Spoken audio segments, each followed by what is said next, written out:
क्या नाम है बीबी तुम्हारा? आयशा। आयशा। कितनी उम्र है तुम्हारी? 22 साल। 22 साल। शादी को कितनी देर हो गई है? दूसरे मंथ 4 साल हो गए। शख्स से तुम्हारी शादी, जो मौजूदा शौहर है, ये तुम्हारी पसंद है? नहीं। मामला क्या था? 28 तरीक को उमर बाहर से आया था। उमर कौन है? जिससे मैं प्यार करती। क्या लगता है तुम्हारे रिश्ते में? चाचू का बेटा। सगे चाचू का बेटा है? नहीं। रिश्ते में चाचू है। फिर तो वो सुबह 9:30 बजे आया था दुबई से। 4 बजे मुझे मिलने आया घर हमारे। 3:45 का टाइम था।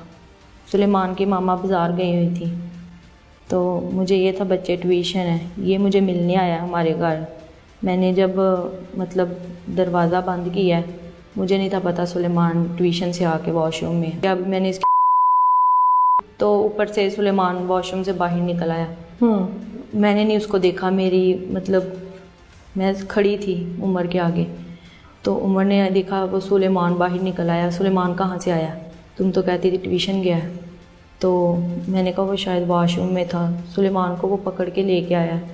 मैं तो सुलेमान रोला डालने लग गया, चीखें मतलब ऊंची ऊंची।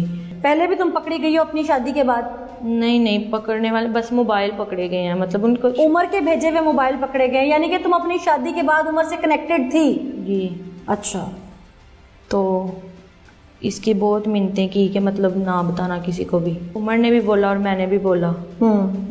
फिर ये ट्यूशन चला गया, तो मैं इसको ट्यूशन से लेके आई। फिर भी हमने इसको बहुत बोला कि तुम किसी को घर में से कुछ ना बताना। वो किसी बात पे नहीं था आ रहा।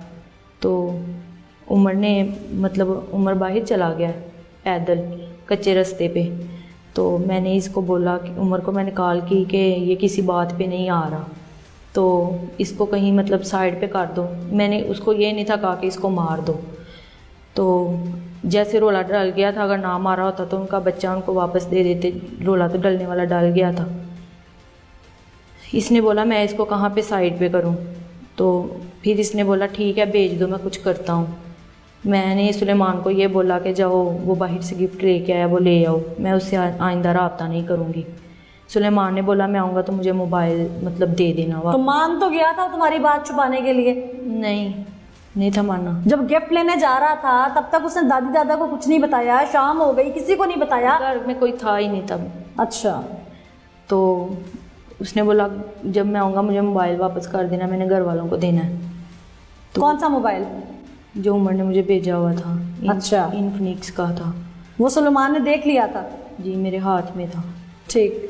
तो सुलेमान जब गया, उमर ने बोला मेरा नंबर ऑफ होने वाला बैटरी की वजह से। तो जब तकरीबन 6 का टाइम हुआ है तो ये घर में नहीं आया सुलेमान। तो तुमने तो ठिकाना ठिकाने ही भेजा था ना, कत्ल करने ही भेजा था उसको? मैंने इसको बस यही कहा था कि इसको कहीं मतलब साइड पे या तो साइड पे तो यही मकसद होता है ना कि खत्म करो बात। तो इसने बोला ठीक है मैं कुछ करता हूँ। और सुलेमान फिर जब गया, ऊपर देख के बात करो। सुलेमान फिर जब नहीं आया घर, उसकी मामा आ गई थी 6 बजे घर, तो वो रोला डालने लग गई कि मतलब सुलेमान नहीं आया। तो जब कैमरे वगैरह चेक किए तो उमर CCTV कैमरों में आया था। और जब मैंने इसका नंबर मतलब मिलाया, इसका नंबर आगे से ऑफ जा रहा था। और जब फिर रात को 9 का टाइम हुआ, जब ये CCTV कैमरों में नज़र आया, मुझे घर वालों ने कॉल करवाई तो नंबर इसका ऑन था। तो मैंने कॉल की, इसने बोला कि मैं पेट्रोल डलवा के वापस भेज दिया उसको, सुलेमान को। तो CCTV कैमरों में पेट्रोल किस चीज़ में? बाइक पे गया था सुलेमान घर से। तो जब CCTV कैमरों में ये मुरीद के तक लेके जाता नज़र आया तो घर वालों को इस पे शक था। तो सुबह जब पुलिस ने मुझे गिरफ्तार किया तो सिटी थाने में मुझे आके पता चला कि मतलब उसको मार के जला दिया गया। मुझे जलाने तुम मौके पे नहीं थी? नहीं। जब उसको जलाया गया तुम तब भी वहाँ नहीं थी? मैं साथ गई नहीं थी, मैं तो घर थी। तो तुम्हें उमर ने बताया फ़ोन करके कि काम हो गया? नहीं, जब मैंने घर वालों के सामने कॉल किया ना रात को 9 बजे, इसने तब भी मुझे यही बोला कि मैंने पेट्रोल डलवा के वापस भेज दिया उसको। तुम्हें नहीं पता था वो कहाँ पे है? मैंने जब सिटी थाने में आई हूँ फिर मुझे दिखाई गई वीडियो कि उसको मार के जलाया भी। ऐसे कितने बच्चे हैं? एक बेटी एक बेटा है। अपने किए पे कोई पछतावा है? बहुत ज़्यादा। माँ हो ना एक? जी। सुलेमान की माँ का दर्द समझ रही हो? तुम्हारे बेटे को कुछ जला दे और उसकी हड्डियां भी तदफीन के लिए तुम्हें ना मिले, माफ कर दोगी उन लोगों को? करोगी माफ? तुम्हारे बच्चे के जिस्म को आग सुलगाए और वो जिंदा हो उस वक्त। नहीं, जिंदा नहीं था मैम। पहले वो कहता मैंने मारा, फिर मैंने उस डॉक्टर तो नहीं है ना, क्या पता बेहोश हो गया हो।